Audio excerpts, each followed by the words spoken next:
Stop giving your money to woke corporations that hate you and your values. That's why I order all my man's shaving products from Jeremy Razors. Order your Precision 5 starter set today. This set comes with 4 razor blades, sharp as true, with tungsten handle and flip back trimmer. You're not in the market for razors? Jeremy Razors also has other facial products fit just for men. So you don't have to stock your bathroom with products that clean your body but stains your conscience. So shut up and shave. Go to jeremyrazors.com and use cburns15 to save 15% off. That's jeremyrazors.com. Use my special code cburns15 to save 15% off. Welcome back everyone to my channel. Welcome to another episode of Business Talks. I'm your host, Chawanne Burns, and we got a lot of stuff to talk about today. We are going to talk about Donald Trump. Donald Trump has been indicted for the 4th time. Fani Willis, she's given them to August the 25th to surrender. To me, it's ludicrous. It's taking away our direction and our focus off of what really matters, and they're putting it up on these Trump charges. Trumped up charges, no pun intended, on Donald Trump. It's a witch hunt. It's a farce. Thank you for joining us. I'm here with the prosecutors and investigators who have worked diligently on the investigation of criminal attempts to interfere in the administration of Georgia's 2020 presidential election.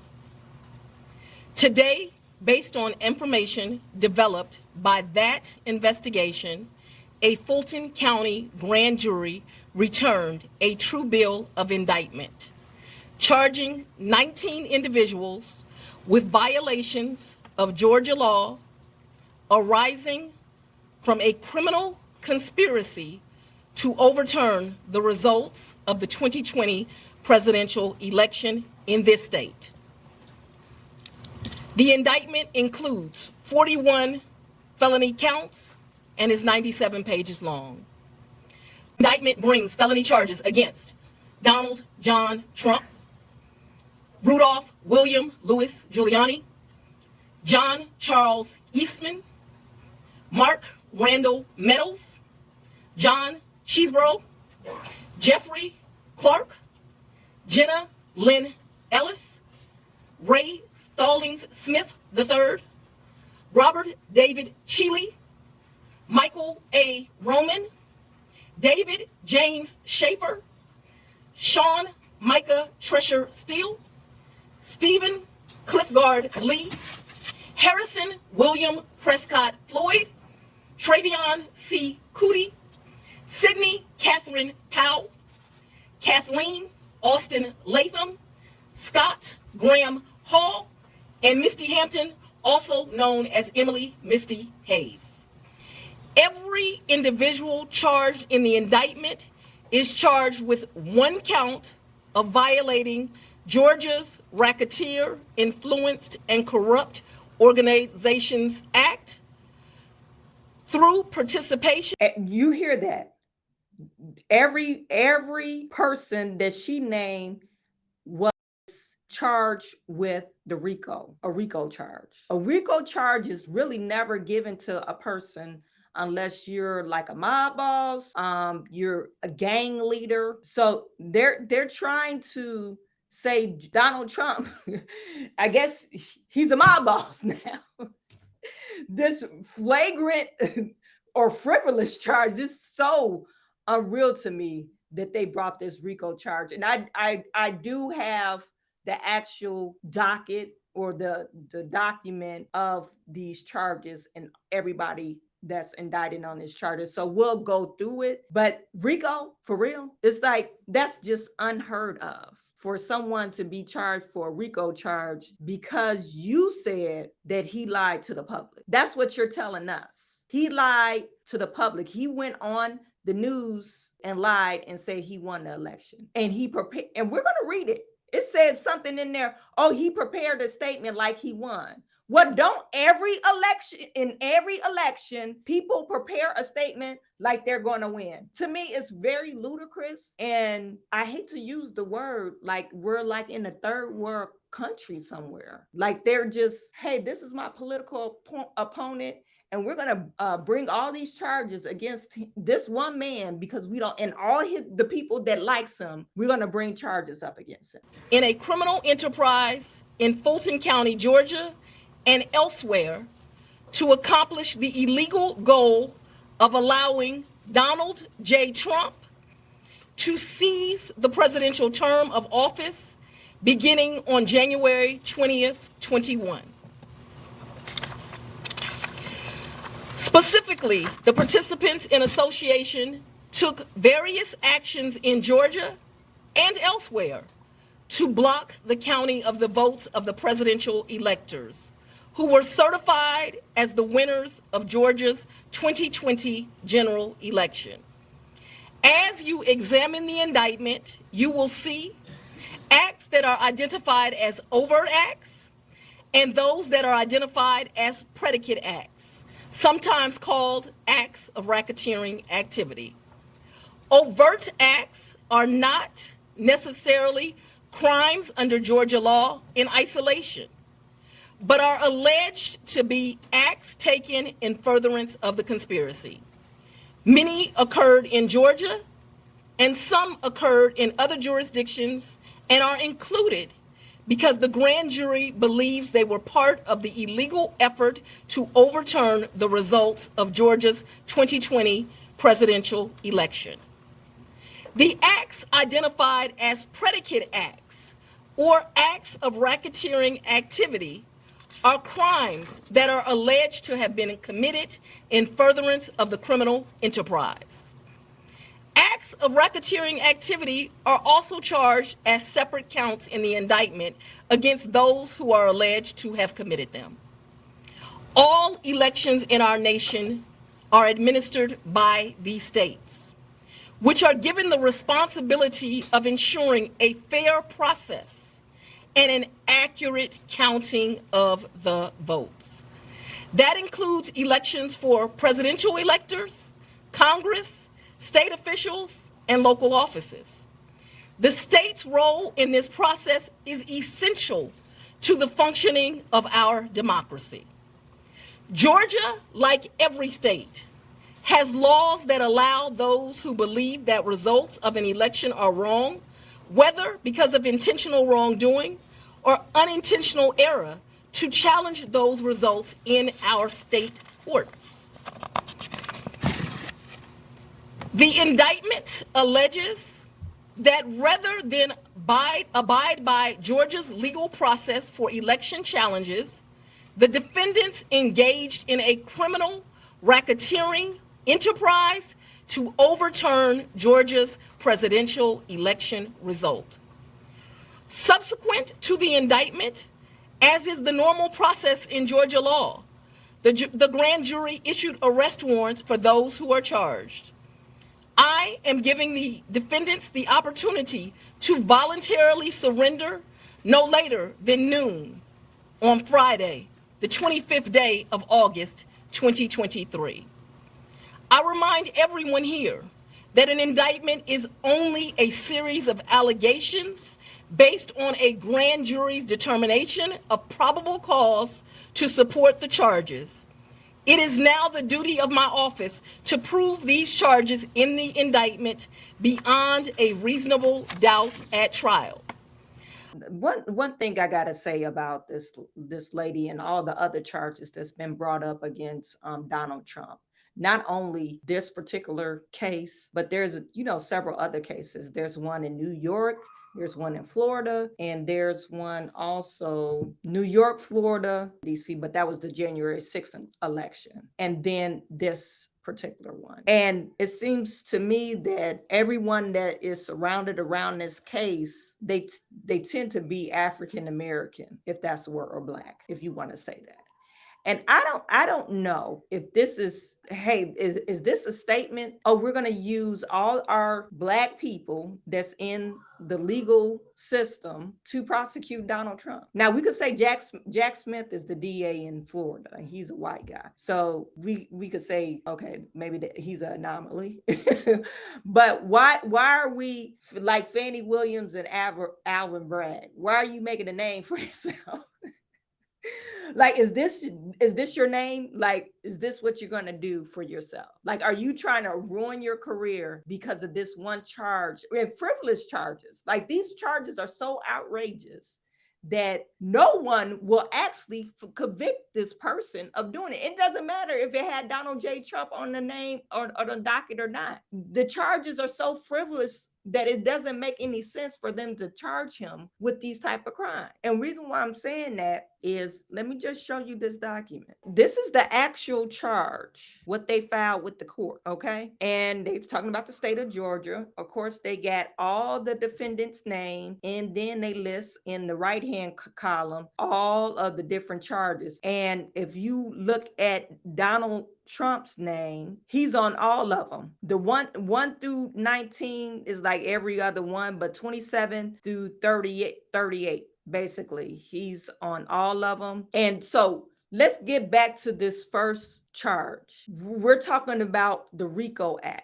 That's racketeering. That's literally setting up an enterprise that you're extorting someone. Is very strategically that you got people together, and either you're extorting another individual, you got people working for you, whatever you're trying to do, and everybody is doing it.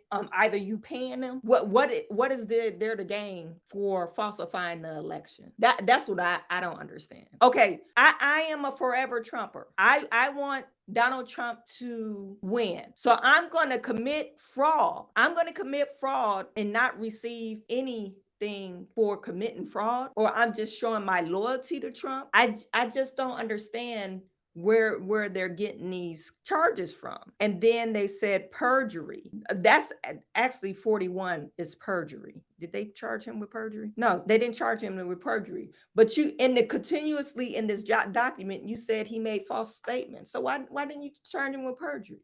Because you can't charge a person with perjury if they're not under duly sworn under the law. So it's not a perjury charge. And you can't say a person made a false statement. Okay, he made a false statement, and whose eyes did he make a false statement to? Because you didn't agree with him, he made a false statement. So I just want to show you guys this one, well, actually several of them. So like I said, racketeering is a very serious charge. You get up to 25 years for that. Just like the documents that they said he kept. Okay, he was the president of the United States. I know everyone that worked at their job brought some work home. And when you quit, I still got some documents I probably shouldn't have from my last employer. So what are they say? What are they saying about that? And so they charged in Florida, they charge him with some type of espionage. It's like, what are you saying here? Like, what are you trying to prove? That's why I think it's just more a politically motivated. Oh, let's stick it to him. He doesn't agree with us, so we got to stick it to him. We do not like him. He's in the front runner, so we got to eliminate him so he's not able to run. That's basically what I see. And the more they indict him with frivolous charges, that's more of a campaign for him. He doesn't even have to run and go around the campaign and talk about anything, because you guys are giving him all the campaigning he needs. And it, to me, is just really ludicrous. Okay. And they're saying racketeer, influence, and corrupt organization for said accused individuals individually and as persons concerned in the commission of the crime, together with unindicted co-conspirators. They said between the 4th of November of 2020 and the 15th of September of 2022. That's interesting. The enterprise, they're naming all the enterprise at all times relevant to the court of the indictment is the defendants. And then they name all the defenders and the co-conspirators. They said false statements to and solicitations of high-ranking state officials. Members of the enterprise included several of the defendants made false statements in Fulton County and elsewhere in the state of Georgia to Georgia officials, including the governor, the state secretary of state, speaker of the House, and representatives. Members and enterprise also corruptly solicited Georgia officials, including the Secretary of State and the Secretary of House of Representatives, to violate their oaths to the Georgia Constitution, to the United States Constitution, by unlawfully changing the outcome of November the 3rd, 2020. They said they solicited the House Speaker of the House. And so why didn't you name the Secretary of State and Speaker of the House in this indictment? I just don't understand that. And then how can you say they made false statements to these people? That's all hearsay. How do you know they made false statements? They're saying they harassed and intimidated the Fulton County election worker Ruby Freeman. Falsely accused Fulton County election worker Ruby Freeman of committing election crimes in Fulton County, Georgia. These false accusations were repeated in Georgia legislators and other Georgia officials in an effort to persuade them to unlawfully change the outcome of the November the 3rd presidential election. In furtherance of this scheme, members of the enterprise traveled from out of the state to harass Freeman, intimidate her, solicit her to falsely confess to election crimes and she did not commit. I believe I remember her. She said she was scared. If this is the lady, I think her and her daughter was part of the election. She said she was she couldn't, or they didn't want to hire her no more because of this whole scam. That's what I think that's what she said. I had to find that video to see, but she was crying and everything, talking about this particular election ruined her. And I think her daughter, because they certify or count the votes or whatever. But anyway, solicitation of high-ranking United States Department of Justice officials. So they're saying that they made false statements to the government. Donald Trump stated that acting United States Attorney General just said the election was corrupt and leave the rest to me and the Republican congressman. Solicitation of the Vice President of the United States. Members of the enterprise also corruptly solicited the vice president to reject the votes cast by the duly elected and qualified presidential elector from several other states. Okay. Unlawful breach in election equipment in Georgia and elsewhere. Like I said, these type of things is kind of hard to prove, because not only, Republicans are saying, hey, we had this problem, but Democrats are saying the same thing. So Republicans are blaming the Democrats and Democrats are blaming the Republicans. So even in Michigan, they had those 16 conspirators falsely trying to say they were duly sworn to be the Electoral College, and they were not, and they were Republicans. They didn't name Donald Trump. They just said they went in there, tried to say Michigan elected Donald Trump. But in that whole investigation, I ran across a video. She's the Republican chair now, a Black lady, and she's saying that, there was some ballots that they found under the table, and they were supposed to be counted. They actually shouldn't have counted, but they counted them anyway, and they wanted to, since the ballot was invalid, they supposed to toss out the ballot. And she was saying that, no, we just say they voted Democrat. And so she was like, well, why don't you just say they voted Republican? So it's like you're saying one thing, but you're doing another thing, and both sides are blaming each party on this election fraud. I don't think they counted the votes correctly, in my opinion. I don't know who won. I doubt, now that I'm thinking about it, I sincerely doubt Joe Biden won. And the only reason why I'm saying this, unless people really hated Donald Trump because of Donald Trump's second term, but people really love Donald Trump. But only reason why I say Joe Biden didn't win is only because years ago, Joe Biden ran for president. Joe Biden's never been popular. Nobody's ever liked Joe Biden. All of a sudden he won this election. Did he win popularity with the black vote? Women he did, but men don't even like him. Black men don't like Joe Biden. So especially older Black men, so it's very odd to me to see that he's popular. And I think he increased his popularity just because he was the vice president of Obama. But I don't think he's ever been popular to win 81 million votes. That's why I think that the votes that they counted, even with the mail-in ballots, I don't think it was counted correctly. And they said Michigan won by 100,000 votes, So, but these other states, there was very slim margin. So we don't know. And so since it was COVID, I think it was all a scam. They put COVID on our eyes and everybody thought the world was on fire. So we don't know. We don't really know what really went on. If we go back to when they were talking about election fraud with the actual machine that they use, I forget what they were, but they end up winning a lawsuit against Fox. And it was a pretty hefty lawsuit for defamation. And if we go back to that, okay, so we could say those votes were counted right, but can we say the mail-in ballots was counted in right? I think people probably was double mailing in their votes, because I remember receiving like 5 mail-in ballots. And I didn't mail my vote in, taking it in to the actual election office. I'm questioning why it's just so unreal for people to say, oh, there was no election fraud. I mean, because it easily could have happened, especially during COVID. I don't understand why people can't fathom that thought at all. Now, do you go crazy? And I don't know. I'm not those other people. Some people might feel like, hey, our democracy is being taken away from us. So what do you do? I mean, literally, what do you do when you think your democracy, a fair election, was not fair? And that's why I don't understand why people are so upset about that. Even if you voted for Joe Biden, why would you be so upset because you don't like this person? Why can't you fathom the thought of, okay, I could see your point. I could see you where you think there was some type of election fraud. Anyway, I was rambling on. I want to show you guys this as well. What do you expect, Alina? I think we know what we expect because they leaked it by accident because some clerk accidentally filed it a few hours ago. There's going to be counts. It's going to be RICO. We all know what it is because we have a leaky AG, prosecutor, and DAs in this country.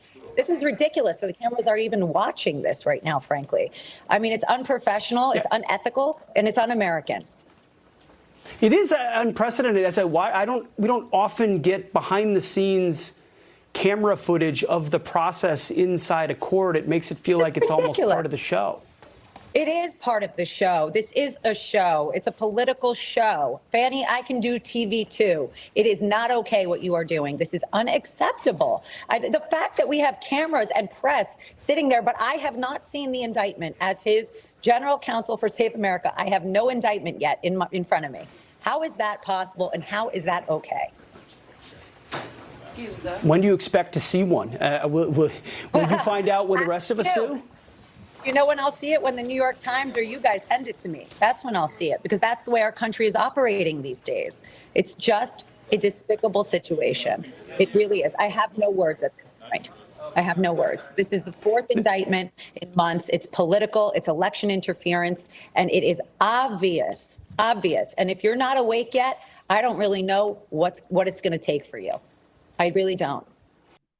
And she has a point. How come people know about his indictment, like you and I, and she doesn't even know? I just don't understand. And why are the cameras there in the actual courthouse where they're signing in the indictment? Does that make any sense? So I hope people wake up, even if you don't like Donald Trump, even if you do like Donald Trump. People have to wake up and smell the coffee, because if they do it to somebody like Donald Trump, they could do it to anybody. And I wanted to make this point out too. If you don't have the right to protest of freedom of speech, the right to protest when you think something is wrong, and Fani Willis, she did mention, oh, there's a due process. If you think the election wasn't fair, you got to file paperwork, you got to take it up in court. Okay. But we're talking about people. Donald Trump could have did that, but we're talking about the American people. American people don't do that. And we've never done that. If we feel like we're being wrong or our rights are being taken away, hey, Civil War, we don't remember the Civil War? I mean, I just don't understand how people could just forget what happened in history. We fought for freedoms. I just don't understand why people can't fathom the thought of, okay, this one person might think, or these group of people might think that this election was rigged or fraud. And now, even with Donald Trump, COVID, whatever the propaganda is, if you're going against that narrative, you will be canceled. And I can't, reiterate this point to you guys. Every time you talk about something anti what they're talking about, put it on Twitter or put it on Facebook. They'll pop up, oh, this is the UN, United Nations, or the CDC regulation. Whatever you're talking about, they'll pop up a insert of what you're talking about to either fact check you or put a disclaimer out or put their own information out on your tweet, on your Facebook post, or they will block you. They'll put you in jail, Facebook jail, or Twitter jail. And I don't understand why people don't see that as a problem. It doesn't matter what you're talking about. You should be able to talk about anything. Pearl Davis, and this is going off on we're talking about freedom of speech and your liberties and freedoms being in question. Pearl Davis wrote a song about why can't we talk about the Holocaust? And she said, why can't we ask questions, blah, blah, blah. And they call it anti-Semitic. And so she got harassed. So she pulled her, she deleted the tweet. But if you really think about it, okay, so now we can't even ask about certain things. It's either racist, anti-Semitic. We're not saying, oh, we don't think this happened. We're just saying, okay, the details. The devil is in the details.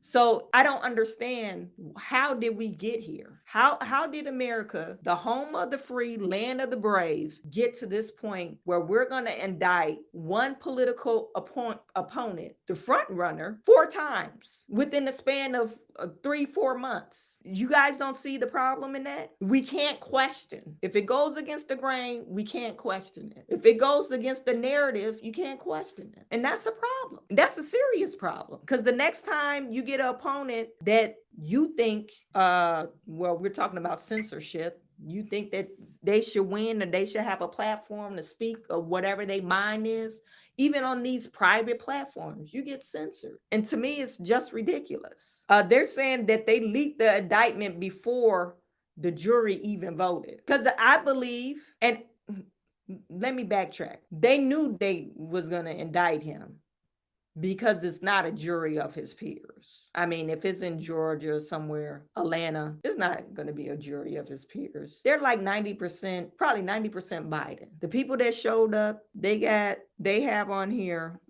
some people on here that definitely, they probably would have indicted Donald Trump. So, I mean, like I said, this is all a farce just to get Donald Trump out of the way so Biden could have a shoe in on this election. And to me, it's, like I said, it's disgusting that our country is like this. It's really disgusting. And you're being silenced and censored, and they're after one person. They're trying to make him like he's just a mob king or some crazy stuff. And everyone is on the liberal side. They're on the bandwagon. They even showed Hillary Clinton celebrating. Like, woman, you're past your time. Why are you celebrating somebody that's being hunted, that's being charged with crimes? And you guys used to be friends. Who does that? Who actually does that? That doesn't make any sense. Donald Trump contributed to the Clintons' campaign, Bill Clinton. A lot of people don't remember that. They were really good friends. But now, all of a sudden, Donald Trump is the bad guy. Anyway,